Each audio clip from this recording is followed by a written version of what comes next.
मुस्कुराती जिंदगानी चाहिए, काबे में ऐसी रवानी चाहिए, सारी दुनिया आपकी हो जाएगी, एक माँ की मेहरबानी चाहिए।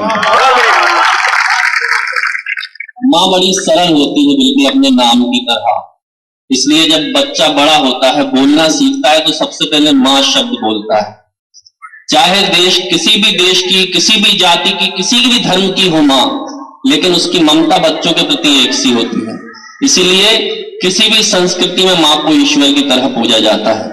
और आज मातृ दिवस पर आज आप लोग माँ के सम्मान में कवि सम्मेलन कर रहे हैं, इसलिए आप लोग अपनी माँ के सम्मान में एवं दुनिया की सभी माँओं के सम्मान में एक बार जोरदार तालियां बजाएं और इस कवि सम्मेलन को प्रारंभ करने का आदेश दें। अभी भी तालियां कम है, एक निवेदन है, जितने लोग यहाँ बैठे हैं, जितने भी लोग यहाँ बैठे हैं, सब अपने हाथ ऊपर कर लें। सारे लोग हाथ ऊपर कर लें और इन्हें तालियों में तब्दील करें। ये बहुत बढ़िया, ये आप लोगों के संस्कार है कि आप कवि सम्मेलन यहाँ के माँ के सम्मान में यहाँ करवा रहे हैं। ये हमारे देश के संस्कार है, वरना आजकल संस्कार कहाँ बचे हैं साहब? होते क्या है संस्कार? जब रावण ने सीता जी का हरण किया तो सीता जी रावण के वश में नहीं आई, तो मंदोदरी से रावण ने कहा कि मंदोदरी, सीता को हरे हुए मुझे इतना समय हो गया, लेकिन सीता आज तक मेरे वश में नहीं आई। तो मंदोदरी ने कहा कि महाराज, अगर सीता को वश में करना है तो भगवान श्री राम का रूप लेकर सीता के सामने जाइए, सीता अवश्य आपके वश में आएगी। रावण ने कहा कि मंदोदरी, ऐसा नहीं है कि मैंने कभी राम का रूप नहीं रखना चाहा, मैंने कई बार कोशिश की कि मैं राम का रूप लूं और सीता के सामने जाऊं, लेकिन जब जब भी मैंने राम का रूप लिया, हर पराई नारी मुझे मां और बहन के रूप में दिखने लगी। ये हमारे देश के संस्कार हैं साहब। लेकिन क्या हो गया हमारे देश के संस्कारों को? अचानक से क्या हो गया? इसका रिश्ता उससे, उसका रिश्ता उससे, उसका रिश्ता उसके भी उससे, और सीरियल का नाम पवित्र रिश्ता। मेरे आज तक समझ में नहीं आई कि इसमें पवित्रता कहां से आ गई। अच्छा, रात को 2 बजे तक वो एकता कपूर नहीं सौन दे और सुबह 4 बजे बाबा रामदेव जगा दें। दाईं ओर से खींचो, बाईं ओर से छोड़ो। भगवान कसम, उस आदमी ने जीना हराम कर दिया। एक बार भोपाल आ गए मेरे शहर में, तो मेरी पत्नी बोली घर में पड़े रहते हो, जाओ वो बाबा रामदेव आज शिविर लगा, योगा सीखो जाके। भगवान कसम, क्या खतरनाक योगा सिखाया अगले ने मेरे को, जिंदगी भर तक याद रहेगा वो योगा। वो बाबा रामदेव तो 200 मीटर दूर बैठे हमसे और हमको पकड़ा दी 1-1 फीट की दरी। अच्छा, बात ये नहीं है, सबसे बड़ी समस्या क्या हो गई, मेरे पीछे एक अंकल बैठ गए, उनको पता नहीं कौन से महीने का जुकाम, हर एक महीने में रुमाल लें और खाक करके भर के रख दें। मेरा दिमाग खराब के पता नहीं क्या होने वाला है। थोड़ी देर में रामदेव बाबा ने बोला दाईं ओर से सांस खींचो। सबने खींची, वो अंकल ने जो सड़सड़ा के खींची। जब तक ताली नहीं जाएगी ये सड़सड़ाहट ऐसी बनी रहेगी। भगवान कसम, मेरी रीढ़ की हड्डी कांप गई। मैंने कहा अब क्या होगा? थोड़ी देर में रामदेव बाबा बोले और खींचो। उनने और सड़सड़ा के खींच ली, लास्ट पॉइंट तक बंदूक भर ली। मैं भगवान से विनती करूं कि हे भगवान, लाइट चली जाए, ये बाबा रामदेव की आवाज चली जाए, ये कहीं बोल ना दे कि छोड़ो।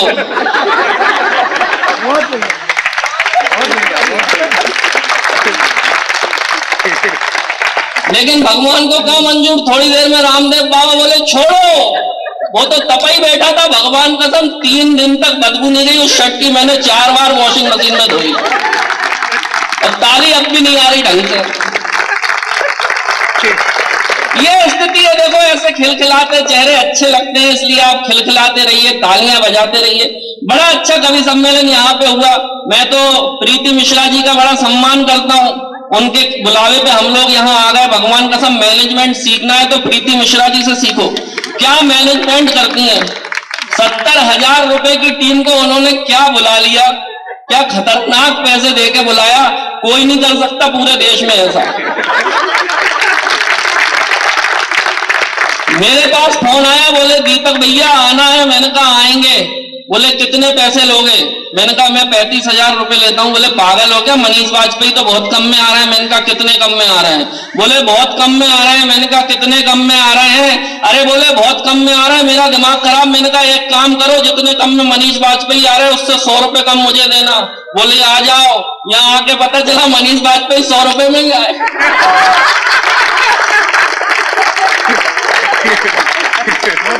कौन बनेगा करोड़पति में मेरा सिलेक्शन हो गया, भगवान कसम।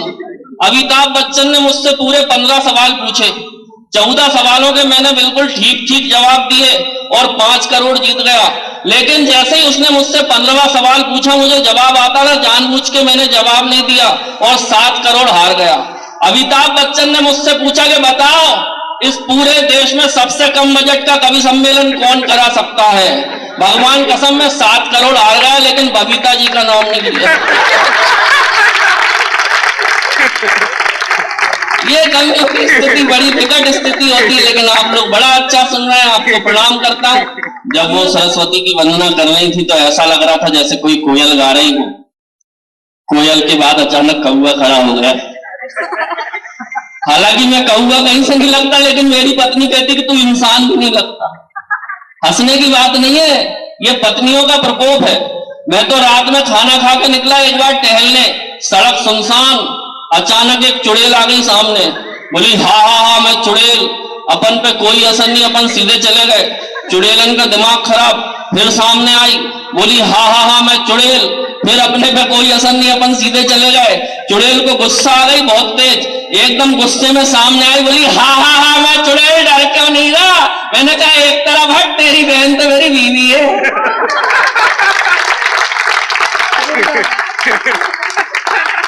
दीप मिश्रा जी भी तो मन में यही सोचते हैं। नहीं सर, ऐसा नहीं है, वो तो डर के मारे खो गई। अच्छा मेरी पत्नी मेरे बच्चे से बोली बेटा केला खा ले, उसने कहा नहीं। बेटा सेब खा ले, उसने कहा नहीं। बेटा चीकू खा ले, उसने कहा नहीं। मेरी पत्नी को गुस्सा आई, बोली साले अपने बाप पे गया चप्पल ही खाएगा। ये कवियों की हालत हो जाती है। मैं तो अभी आया तो खाना खाने गए बबीता जी के यहाँ पे। खाना खाने जैसे ही बैठे तो इन्होंने बड़े प्रेम से हम सबको पूड़ियां परसी, पूड़ी परसी। फिर बाद में आई और लीजिए। मैंने कहा नहीं भाभी जी, नहीं और लीजिए। मैंने कहा ठीक है। फिर आई, बोले और। मैंने कहा बस पहले से ही मैं 6 खा चुका, अब मेरे खाने की हिम्मत नहीं है। तो बोली नहीं खाई तो तुमने 8 है, लेकिन दिन कौन रहा? आया यहाँ तो मिश्रा जी बोले, दीप मिश्रा जी बोले और दीपक भाई आजकल क्या कर रहे हो? मैंने कहा भाई साहब मैं तो कुछ नहीं कर रहा हूँ, मेरी पत्नी जरूर जानवरों के सुधार के लिए बड़े काम कर रही है।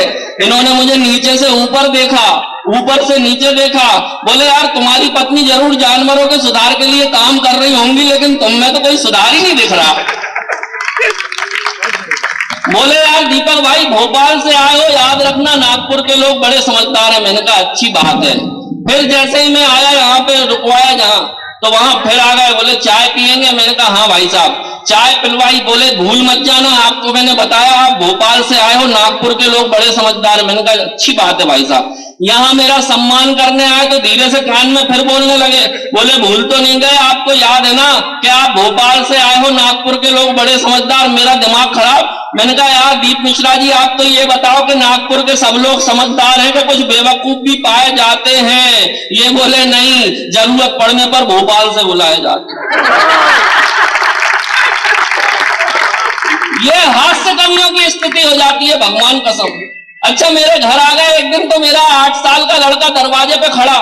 बोले पापा हैं? उसने कहा है। बोले पापा को बुलाओ। उसने कहा पापा नहीं आ सकते। ये बोले क्यों नहीं आ सकते? क्या पापा खाना खा रहे? उसने कहा नहीं। बोले क्यों नहीं आ सकते? क्या पापा नहा रहे? उसने कहा नहीं, मम्मी के हाथ में चप्पल है, पापा सिर खुजा रहे। बड़ा अच्छा आप लोग सुन रहे हैं, जरा एक बार जोरदार तालियां बजाइए।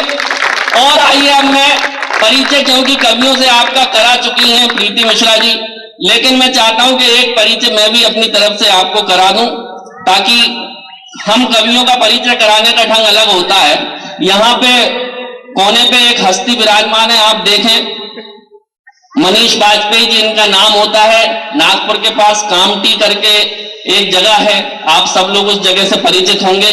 कामटी आजकल जिस नाम से जानी जाती है वो नाम होता है मनीष बाजपेयी। सारे देश में हास्य व्यंग के लिए जो जाने जाते हैं, कॉलेज में प्रोफेसर हैं, बच्चों को पढ़ाते हैं, महीने के 30 दिन कवि सम्मेलन में जाते हैं, बाकी के जो दिन बचते हैं उसमें बच्चों को पढ़ाते हैं।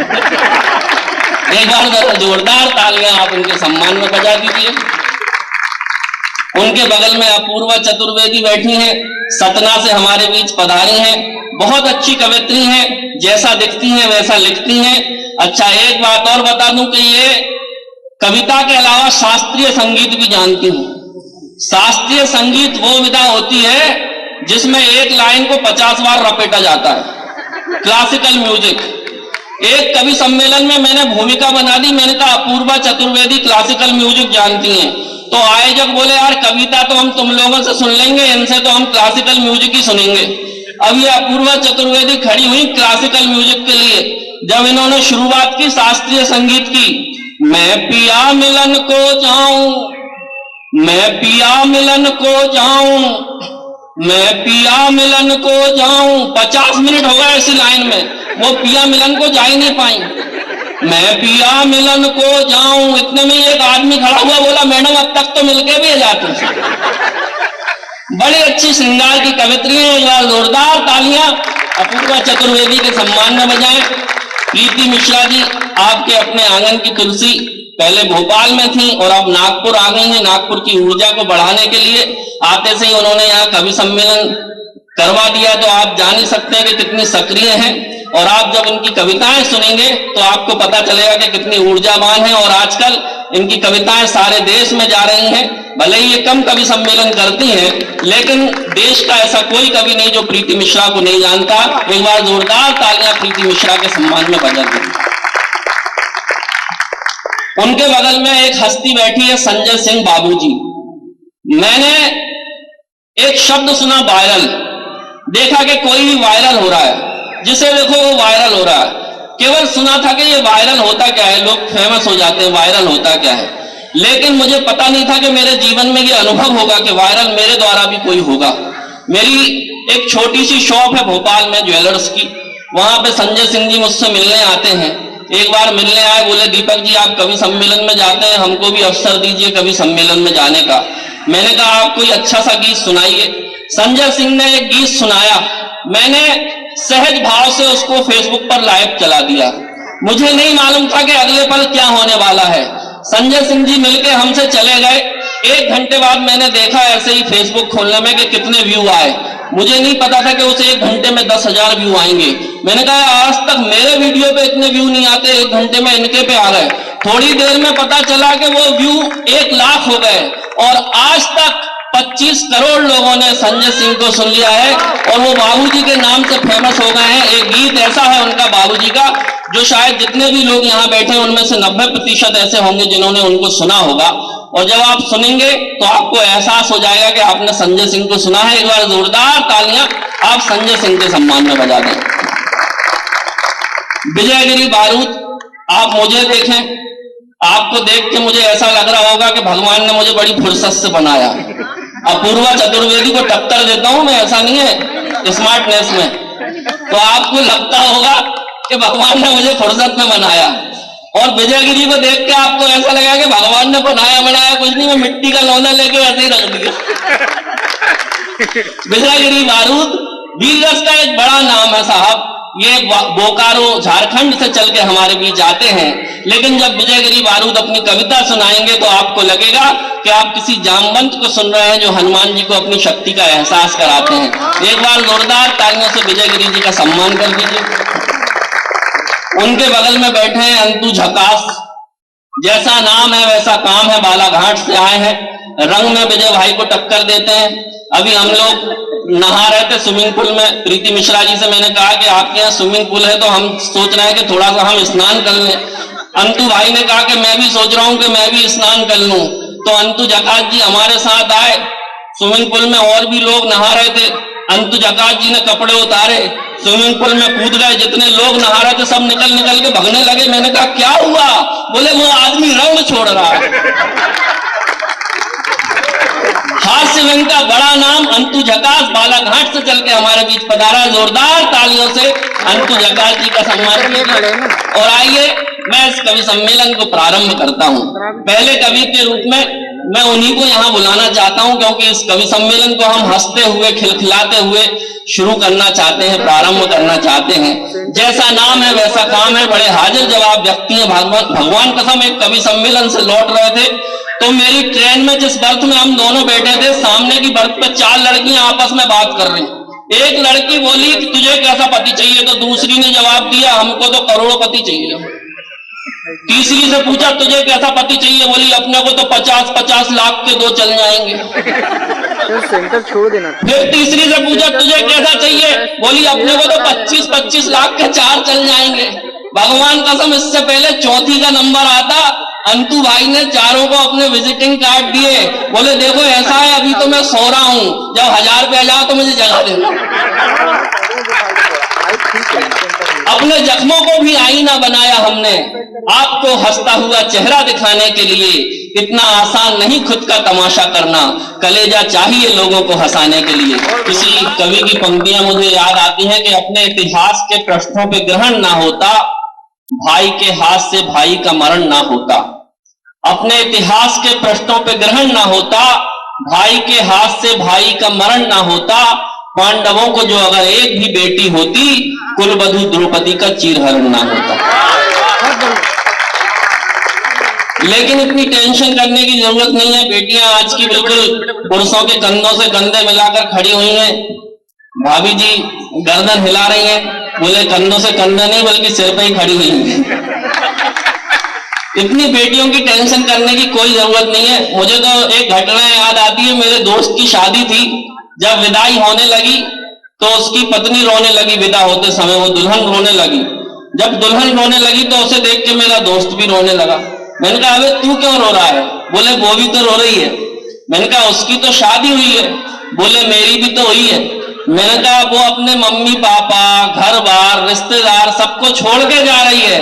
बोले जाके मेरे भी तो छुड़वाएगी। तो बेटियों की ऐसी टेंशन मत करो बिल्कुल। हमारे गांव में एक महात्मा आते थे बनारस से, बहुत अच्छे प्रवचन देते थे। मेरी दादी उनको हमेशा सुनती थी, जब भी आते थे मेरी दादी सुनने जाती थी। एक बार उन्होंने प्रवचन दिया बेटी के ऊपर कि जिनके घर में एक बेटी का जन्म होता है उनके यहाँ स्वर्ग का एक द्वार खुलता है। जिनके घर में 2 बेटियों का जन्म होता है उनको स्वर्ग के 2 द्वार खुलते हैं। तो मेरी दादी गांव की सीधी सच्ची, उन्होंने कहा महाराज जी आप तो ये बताओ कि स्वर्ग के टोटल कितने द्वार होते हैं?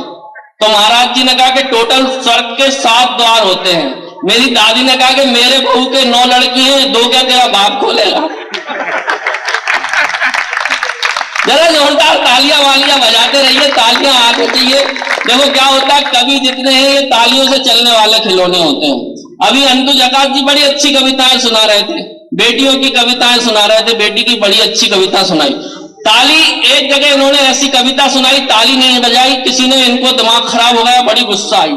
जोर से ये चिल्लाए कि लगता है यार जितने बैठे सब कसम खा के आए हैं कि ताली नहीं बजाएंगे। लेकिन मैं भी कसम खा के आया हूं कि ताली तो बजवा के रहूंगा, नहीं तो किसी बिल्डिंग से जाके कूद जाऊंगा। पब्लिक में से एक उठा, बोला साथ चल, धक्का मैं लगाऊंगा। आप सब लोग समझदार है, कहने की आवश्यकता ना पड़े। और बेटी बचाने की, बेटी बचाओ बेटी बचाओ बेटी बचाओ। हमारे यहाँ मुख्यमंत्री शिवराज सिंह चौहान ने भी नारा दिया बेटी बचाओ बेटी बचाओ। अरे क्यों बचाओ बेटी, क्यों बचाओ बेटी? कोई जरूरत नहीं है बेटी बचाने की। मैं बिल्कुल गंभीर बात कर रहा हूं, कोई जरूरत नहीं है बेटी बचाने की। जितनी माताएं बहनें यहां बैठी है, मैं आप सबके फेवर की बात कर रहा हूं। कोई जरूरत नहीं है बेटी बचाने की, क्योंकि जिस दिन आप अपने बेटों को बुरे संस्कारों से बचा लेंगे, आपकी बेटियां अपने आप बच जाएंगी।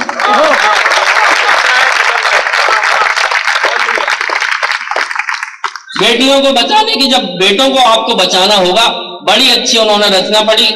और ये किनकी डायरियों के पन्ने यहाँ वहां खेल रहे हैं। ये देश का भविष्य है, लेकिन कमियों का वर्तमान खराब करने पे तुले हुए हैं। इन बच्चों को जरा आप लोग आराम से बैठा लें। बच्चे आजकल कहाँ हुए, आजकल तो बाप पैदा हो रहा है साहब। बड़ी समस्या हो रही है। मेरा लड़का है 8 साल का, बहुत टेंशन करता है, बहुत टेंशन करता है। अच्छा, उससे बड़ी टेंशन मेरा 12 साल का लड़का, जब देखो जब फेल हो जाए। एक बार मेरा दिमाग खराब, मैंने कहा क्यों रे, जब देखो जब फेल हो जाता है। बगल वाले शर्मा जी की लड़की को देख, 98% आए। यहां वर्मा जी की लड़की को देख, 97% आए। अरे बोले उनको देखने के ही चक्कर में तो फेल हो रहा हूं, और देखूं कितना।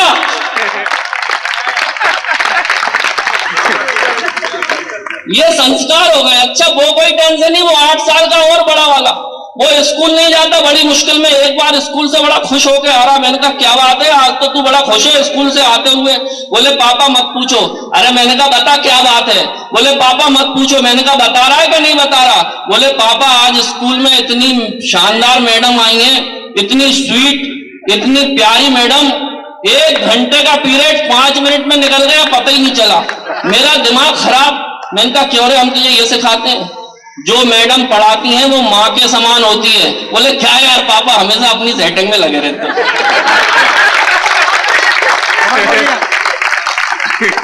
ये स्थिति होती है। लेकिन आइए, हम हंसेंगे भी, हम खिलखिलाएंगे भी, लेकिन कवि सम्मेलन का दायित्व होता है कि हम कविता के माध्यम से कोई ऐसी बात भी करें जो आपके दिलों में घर कर जाए, आपकी आत्मा को झकझोरे, आपकी सोई हुई चेतनाओं को जागृत करने का काम करे। ऐसी कविताएं सुनाने के लिए देश का एक बड़ा नाम, बीरस का एक बड़ा नाम विजयगिरी बारूद यहाँ पे जो बोकारो से हमारे बीच चल के आए हैं। जब इस देश की व्यवस्थाएं ऐसी हो जाती हैं कि हमें कड़वी बातें करना पड़ती हैं, और जब लोगों की चेतनाएं सो चुकी होती हैं, तब वीर रस के विजयगिरी बारूद आते हैं और अपनी बातों से, अपनी कविताओं से लोगों की चेतना को जागृत करने का काम करते हैं। मैं दादा पवार राजस्थानी की पंक्तियों से उन्हें यहां बुलाना चाहता हूं कि चाहे जितने धर्म बदल दो पर भगवान नहीं बदलेगा, चाहे जितने धर्म बदल दो पर भगवान नहीं बदलेगा। मौसम के तेवर बदलेंगे पर दिनमान नहीं बदलेगा, बदलेगा हर कफन लाश का पर शमशान नहीं बदलेगा। अरे हम बदलें या तुम बदलो पर हिंदुस्तान नहीं बदलेगा। मैं विजयगिरी जी के फेफड़ों को प्रणाम करता हूं। भगवान कसम क्या ताकत लगाई। इस दुनिया का सबसे ताकतवर प्राणी था, सबसे बड़ा प्राणी था डायनासोर। वो तो रहा नहीं, उसके जो 2 फेफड़े बचे थे। अच्छा, मुझसे कई लोग कहते हैं कि तुम वीर रस क्यों नहीं लिखते। मैंने कहा क्यों लिखे वीर रस, क्यों लिखे वीर रस जो अपन है ही नहीं। वो लिखने से फायदा क्या। अपन उन वीर रस के कवियों की तरह तो हो नहीं सकते जो घर से आ रहे पत्नी से पिटकर और मंच पर चला रहे वीर रस की कविता। देखो तालियां बड़ी कमजोर आ रही है आपकी। अभी नागपुर में एक कवि सम्मेलन हुआ, उस कवि सम्मेलन में विजय भाई ने बड़ी देर तक कविता सुनाई। पिछली बार आए, किसी ने ताली नहीं बजाई, एक दादा ने ताली बजाई। तो दादा ने ताली बजाई तो विजय भाई बोले दादा धन्यवाद, आपने मेरी कविता पे ताली बजाई, आपको मेरी कविता समझ में आई। दादा बोले बेटा तू तो लगा रहे, मैं तो तंबाकू कूट रहा हूं। तो ऐसा लाओ कि आप लोग तंबाकू कूटते रहे और कवि बेचारे लगे रहे। बहुत अच्छा, आप लोग सुन रहे और बड़ी अच्छी उन्होंने कविता सुनाई। पाकिस्तान की बात कर रहे थे, कह भी रहे थे कि पाकिस्तान पे आधे से ज्यादा कवि लिखते हैं, और ये हकीकत भी है। मुझे ऐसा लगता है कि अगर पाकिस्तान नहीं होता तो पता नहीं कि वीर रस के कवियों में देशभक्ति होती भी कि नहीं होती। भगवान कसम जैसे देखो वो पाकिस्तान पे लिखता रहता है। मेरा मानना है कि जो देश पहले ही निपटा उसे निपटाने की जरूरत क्या है। बिल्कुल सच्ची घटना आपको बता रहा हूं, बिल्कुल सच्ची घटना से आपको जोड़ रहा हूं। पाकिस्तान पर इंग्लैंड ने हमला कर दिया, ये न्यूज पेपर में नहीं आई, गुप्त रखी गई, आपको मैं बता रहा हूं। पाकिस्तान पर इंग्लैंड ने हमला कर दिया तो पाकिस्तान का सैनिक दौड़ता हुआ अपने जनरल के पास गया, बोले जनरल जनरल इंग्लैंड ने हमला कर दिया, अब क्या करें। जनरल बोला कोई बात नहीं, हम बड़ी जद्दोजहद के साथ लड़ेंगे, इंशाअल्लाह हम जीतेंगे, लाओ मेरी लाल शर्ट। लाल शर्ट आई साहब, लाल शर्ट पहन के वो जनरल चला गया लड़ाई करने। 4-5 दिन तक लड़ाई चली, जैसे तैसे करके पाकिस्तान वो लड़ाई जीत गया, जीत का जश्न मनाया गया। जश्न मनाते हुए उस सैनिक ने पूछा कि जनरल साहब लड़ाई में जाने के पहले आपने लाल शर्ट क्यों पहनी। तो जनरल ने जवाब दिया मेरे दोस्त वो लाल शर्ट मैंने इसलिए पहनी थी कि लड़ते हुए अगर मैं घायल हो जाऊं तो मेरे लाल रंग का खून उस लाल रंग की शर्ट में छुप जाए, ताकि मेरा खून देखकर मेरे सैनिकों का हौसला ना गिरे। ताली गलत जगह बजा रहा हूं आप। इतने में ही भारत ने हमला कर दिया पाकिस्तान को। फिर वो सैनिक दौड़ता गया, बोले जनरल जनरल भारत ने हमला कर दिया, आप क्या करें? जनरल बोला कोई बात नहीं, हम बड़ी जद्दोजहद के साथ लड़ेंगे, लाओ मेरा पीला पेंट।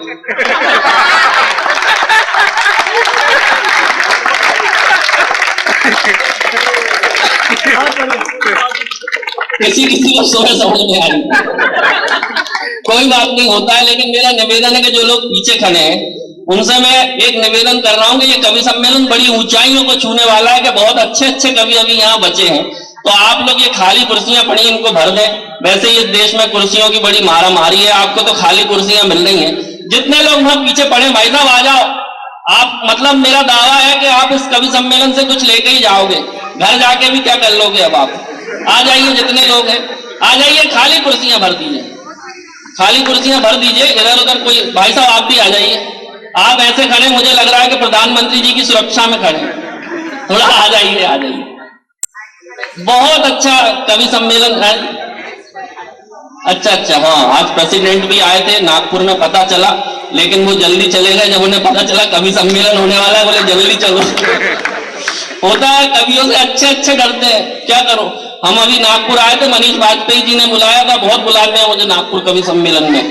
तो कवि सम्मेलन शुरू होने में थोड़ा समय था, तो यहाँ एक मेला लगा था, वहां मेला घुमाने ये मुझे ले गए। कवियों से क्यों डरते हैं लोग, देखो आप, मेला घुमाने ले गए तो वहां एक आदमी गधे को लेके खड़ा, उसने गधे के सिर पे लिख के रखा एक तख्ती पे कि जो इस गधे का सिर नामे हिलाएगा बिना हाथ लगाए उसको 10,000 रुपए का इनाम नगद दिया जाएगा।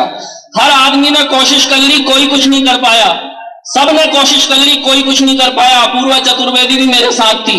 अपूर्वा चतुर्वेदी गई, धीरे से गधे के कान में कुछ कहा, गधे ने फौरन नामे सिर हिला दिया। उस आदमी का दिमाग खराब, उसने अपूर्वा को 10,000 रुपए दिए, बोले आखिर तुमने इस गधे के कान में कहा क्या? ये बोली कुछ नहीं भाई साहब, सिर्फ इतना ही कहा, कवि हूं, कविता सुनाऊं। अच्छा, हमने दूसरा चक्कर लगाया तो पट्टे ने 2 शर्त रख दी, जो इस गधे का सर पहले हाँ में हिलाएगा फिर ना में हिलाएगा उसको 20,000 रुपए दिए जाएंगे। फिर अपूर्वा चतुर्वेदी का नंबर आया जब कोई कुछ नहीं कर पाया। अपूर्वा ने धीरे से गधे के कान में कुछ कहा, गधे ने फौरन हाँ में सिर हिला दिया। दूसरी बार कहा, फौरन ना में सिर हिला दिया। उस आदमी ने इसको 20,000 रुपए दिए, उसका फिर दिमाग खराब, बोले आखिर तूने इसकी गधे के कान में अब की बार क्या कहा? अपूर्वा बोली कुछ नहीं, सिर्फ इतना ही कहा, पहचाना, सुनाऊं। अरे जम के ताली वाली बजा देना, मजा आ रहा आपको। और आइए, मैं दृश्य भी परिवर्तन करना चाहता हूं और रस भी परिवर्तन करना चाहता हूं। अपूर्वा का नाम लिया है, श्रृंगार रस की देश की बड़ी लाडली कवित्री है। जब आप इसको सुनेंगे तो आपको लगेगा कि कविता ऐसे भी कही जाती है।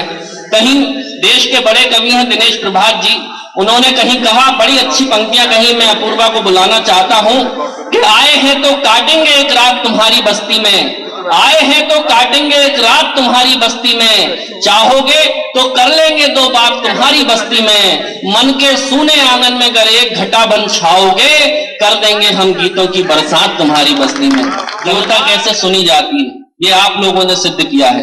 देश के बड़े कवि हैं प्रकाश पटेरिया, उन्होंने कहीं कविता के लिए लिखा कि गुरु नानक संत कबीर जायसी के आंगन में पली हुई, कवि केशव के घर के बाहर निकली रत्नों में मणि हुई, जब मीरा की करताल बजी तो कृष्ण भक्त में लीन हुई, मतिराम बिहारी घनानंद को मिली प्रेम में जड़ी हुई, जो जगन्नाथ रत्नाकर को गंगा अवतरण कराती है, ऋषि वाल्मीकि की वो पावन बेटी कविता कहलाती है।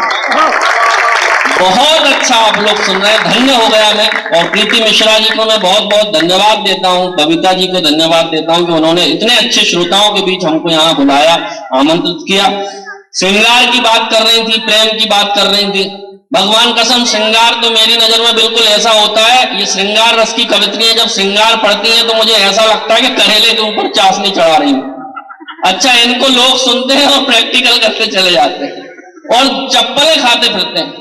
एक बार ये अपूर्वा ने कहीं कविता सुनाई श्रृंगार की, तो एक लड़का भावुक हो गया, वो चला गया अपनी प्रेमिका के पास, बोला अगर तू मेरी नहीं हुई तो मैं किसी की नहीं होने दूंगा, तू मेरी नहीं हुई तो मैं किसी की नहीं होने दूंगा, तू मेरी नहीं हुई तो मैं किसी की नहीं होने दूंगा। मैंने कहा क्यों रे, ये बता, तेरी हो गई तो क्या पूरे मोहल्ले की होने देगा? ये कविताओं का जादू हो जाता है, बड़ी स्थितियां गंभीर हो जाती हैं, बातें श्रृंगार की करती हैं। अच्छा, आजकल का प्यार हो क्या गया है? किसी ने बड़ी अच्छी बात कही है, मेरा एक दोस्त है आशीष यादव, बड़ा उदास बैठा था, मैंने कहा यार हुआ क्या? तो प्यार क्या हो गया आजकल का? सुनना और आनंद लेना। दिन भर जिसके मैं आगे पीछे घूमता था, शादी में भी उसके सपोर्ट देके आ गया। दिन भर जिसके मैं आगे पीछे घूमता था, शादी में भी उसके सपोर्ट देके आ गया। नकली हंसी को लिए घूमता था यहां वहां, खुद के ही दिल पे मैं चोट देके आ गया। तो सोचता ही रहा उसे भेंट में क्या दूंगा, अब 2 के लिफाफे में 100 का नोट देके आ गया। सोचता ही रहा उसे भेंट में क्या दूंगा, अब 2 के लिफाफे में 100 का नोट देके आ गया। प्रेमिका के दुल्हे से मिलकर ऐसा लगा अपने विरोधियों को वोट देके आ गया।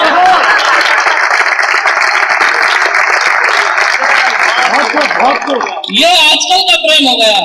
और ऐसी ही समसामयिक ऐसी ही चीजों पर टिप्पणियां करने वाले, व्यंग करने वाले, देश की विसंगतियों पर व्यंग करने वाले एक बड़े व्यंगकार आज हमारे बीच बैठे हैं, मनीष वाजपेयी जी, जो कामठी से हमारे बीच चल के आए हैं। हास्य में और व्यंग में बड़ा बारीक अंतर होता है। हास्य क्या होता है?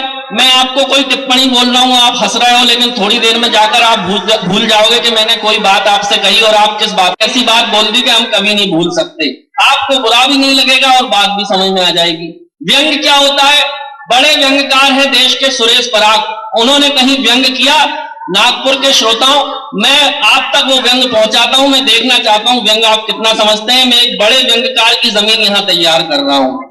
सुरेश पराग जी ने कहा कि लालू ने जब चारा खाया तो चारा बेचारा ये सोचकर शर्माया।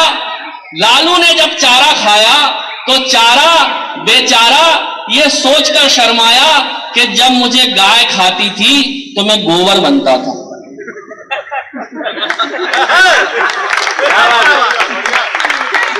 फिर कई लोग सुबह ही समझेंगे। अच्छा, एक व्यंग और रखता हूं। तेज नारायण बेचैन जी ने बड़ा अच्छा व्यंग किया। उन्होंने कहा कि लोकसभा में जब सांसदों ने प्रस्ताव रखा कि सांसदों के मनोरंजन के लिए संसद में चिड़ियाघर होना चाहिए, तो हमने कहा कि उसकी क्या जरूरत है जबकि आप लोग हो। जब तक रहा मैं धूप में चादर बना रहा, मैं अपनी मां का आखिरी जेवर बना रहा। ये दुनिया हंसना ना भूल जाए, इसलिए मैं बादशाह होकर भी जोकर बना रहा। बहुत बढ़िया कविता यहाँ पे मनीष वाजपेयी जी ने सुनाई। और अगर आपको लगा हो कि इस तरह से व्यंग्य लिखा जाता है, इस तरह से कविता कही जाती है, तो जरा दोनों हाथ ऊपर करके तालियां बजाएं उनके सम्मान में। वाकई में प्रोफेसर हैं, इसके पहले गवर्नमेंट स्कूल में पढ़ाते थे, वहां बच्चों को इतनी कविताएं सुनाई कि बच्चे फेल होने लगे। मुख्यमंत्री जी तक खबर पहुंची तो मुख्यमंत्री ने डायरेक्ट इनको फोन किया, बोले मनीष वाजपेयी, तुम्हारे कारण बच्चे फेल हो रहे हैं, तुम्हारा तबादला मुर्गी पालन विभाग में किया जाता है। इनको मुर्गी पालन विभाग में भेज दिया। वहां गए तो ये मुर्गियों को कविताएं सुनाने लगे। मुर्गियों को इतनी कविताएं सुनाई कि कविता सुन सुन के बेचारी मुर्गियों ने अंडे देना बंद कर दिए। फिर खबर पहुंची मुख्यमंत्री तक, फिर इनके पास फोन आया, बोले तुम्हारे चक्कर में मुर्गियों ने अंडे देना बंद कर दिए। कल से अगर मुर्गियों ने 2-2 अंडे नहीं दिए तो समझ लेना अब की बार तुम्हारा तबादला बड़ी खतरनाक जगह होगा।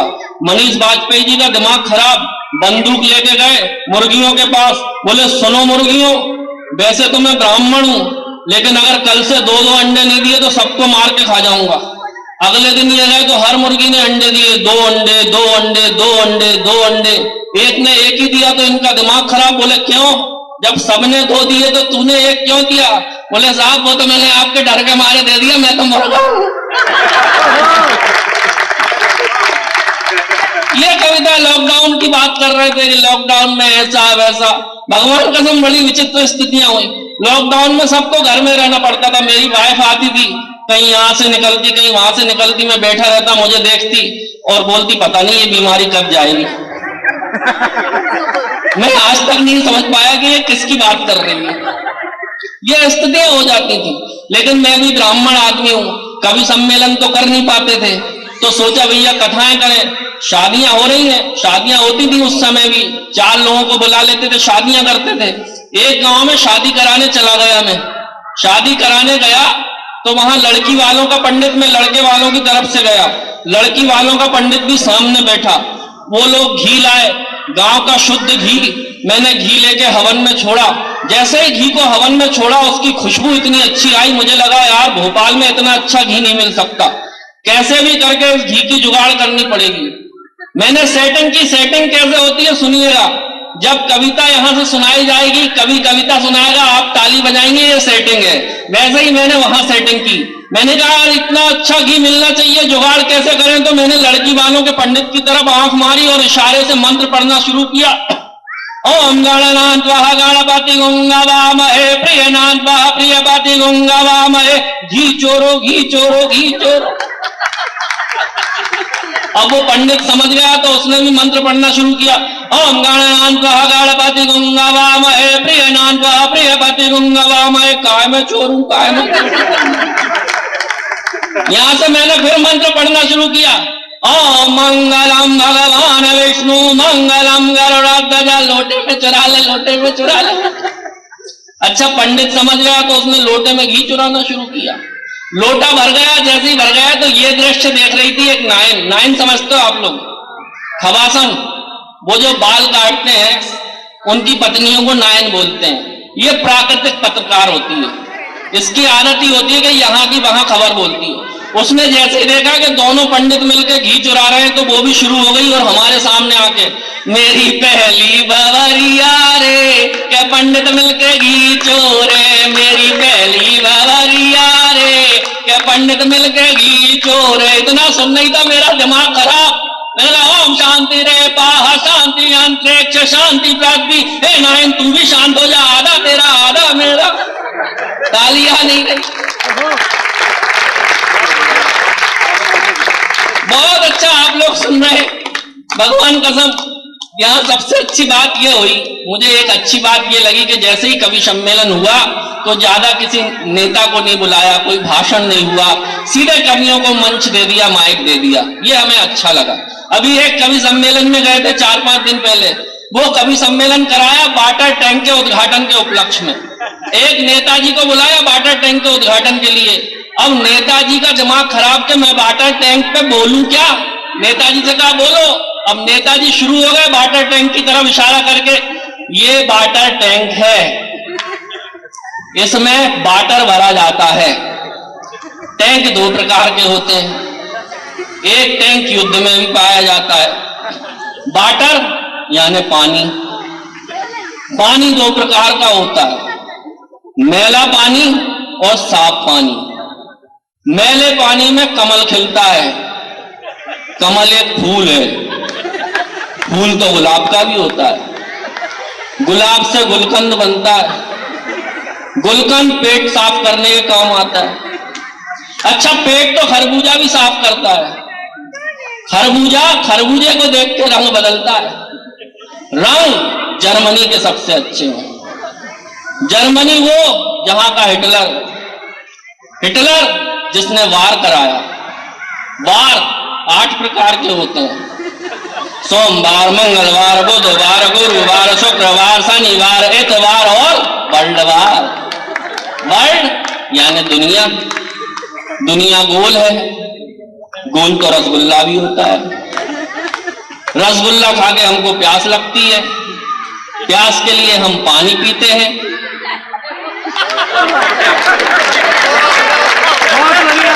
जब तक सम नहीं बजाओगे उंगली रहती रहेगी।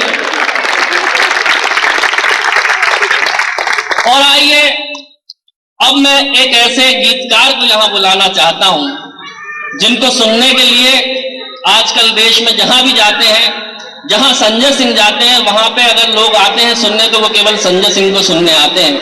क्योंकि आज देश में एक गीत इतना वायरल हुआ है, इतना वो गीत चला, लोगों के मन में इतनी उस गीत ने छाप छोड़ी है कि मैंने देखा है कि जहां जहां संजय सिंह जी ने वो गीत पढ़ा, लोगों की आंखों से आंसुओं की धार नहीं रुकी और उस गीत के लिए लोगों ने खड़े होकर 5 मिनट तक तालियां बजाई।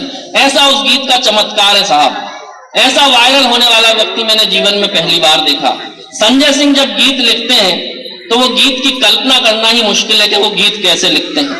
कहीं पवार राजस्थानी ने कहा कि दुखों में काम जो आए उसे हम मीत कहते हैं, दुखों में काम जो आए उसे हम मीत कहते हैं, खुले कांटों पे सो जाए उसे हम प्रीत कहते हैं, वो मुजरा है वो ठुमका है जो सिक्कों पर उछलता है, लहू से जो लिखा जाए उसे हम गीत कहते हैं। आजकल लोगों के पास मरने की फुर्सत नहीं है, आपने कवि सम्मेलन के लिए फुर्सत निकाली, ये बहुत बड़ी बात है।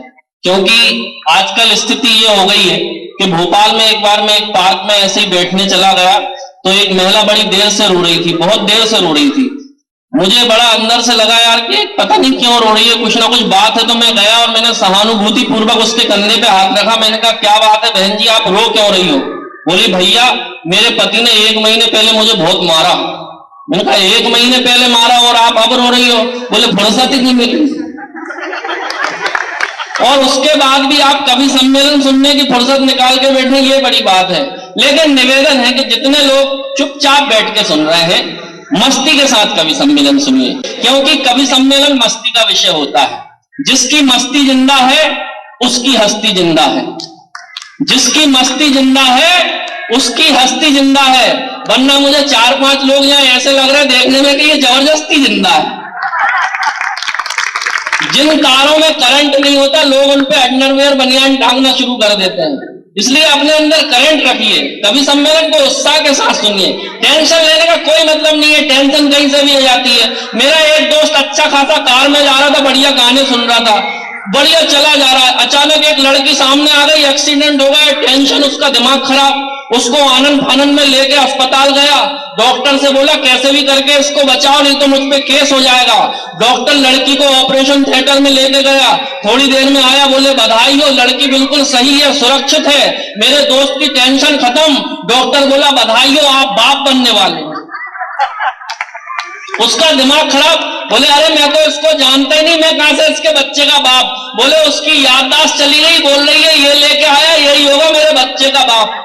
उसने कहा भैया डीएनए टेस्ट करवा ले। डीएनए टेस्ट के लिए गए, डॉक्टर फिर आया, बोले बधाई हो, आप इस लड़की के बच्चे के बाप नहीं, मेरे दोस्त की टेंशन खत्म। डॉक्टर बोला क्योंकि आप तो बाप ही नहीं बन सकते। अच्छा, टेंशन ये नहीं कि बाप नहीं बन सकता, उसने सोचा यार मैं बाप नहीं बन सकता तो घर में जो 3 खेल रहे, तो टेंशन लेने का कोई मतलब नहीं है। जोरदार तालियां जरा बजाइए। और प्रीति जी पढ़ रही थी, भाई साहब बैठे हैं चश्मे वाले, ताली बजा रहे थे। जितना सुंदर उनका फेस है उससे अच्छा सरफेस है। एक चांद आसमान में है और एक जमीन पे दिख रहा है। अच्छा, पुरुषों पर 2 महिलाएं हाथ फेरती है पुरुषों के सिर पे, एक उनकी माँ और एक उनकी पत्नी। माँ हाथ फेरती है तो बाल बढ़ते हैं,